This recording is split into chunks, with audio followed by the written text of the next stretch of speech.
Well, to discuss the developments of the last 24 hours now, let's bring in Brian Becker live to us, Foreign Relations Analyst and Director of the Anti-War Answer Coalition. Hi there, Brian. Thanks for being with us. This UN resolution, of course, binding, will call on nations to adopt new laws and regulations.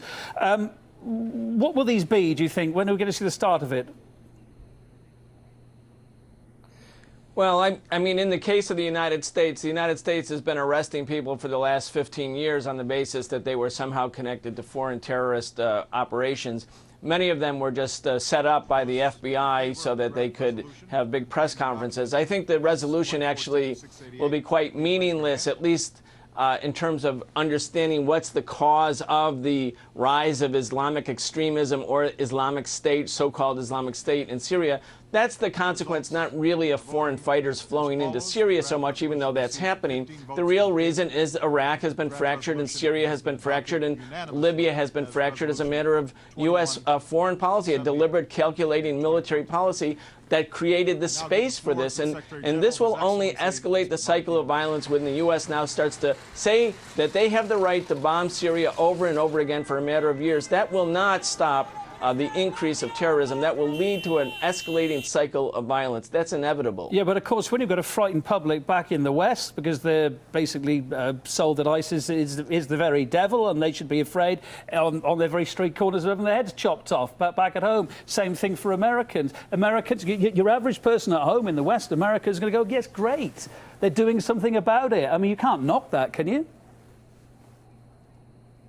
Well, yeah, fear is a very powerful political mobilizer. I mean, that's what Bush tried to do, Bush and Cheney, when they tried to present Saddam as the greatest menace in world history and as one armed with nuclear weapons or chemical weapons or biological weapons. The fact of the matter is, though, that if the U.S. really wanted to fight the Islamic State, they should join forces with the Syrian government, which has done all the bulk of the fighting against these armed opposition groups who really are fighting with U.S. weapons, fighting with the money that's been supplied to it by Turkey and Qatar and Saudi Arabia, the principal allies of the United States. So if the United States was genuine about stopping terrorism in Syria, they should take up the Syrian government's offer and offer a united front. But they won't do that because the real goal still is to overthrow the independent nationalist Assad government in Damascus. At the moment, this draft resolution doesn't give any mandate for military force. Where do you think Britain's going to go on it come Friday? Well, Britain, of course, is hampered a little bit because the opposition from the British people stopped in a sort of very historic way Britain from joining the United States in the anticipated bombing of Syria last August and September. That still weighs heavily on the Cameron government.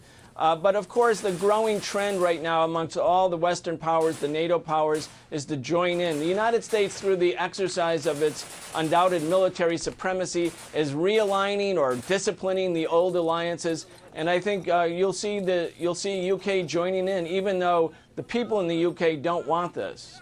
All right, Brian Becker from the Answer Anti-War Coalition. Thanks for your thoughts.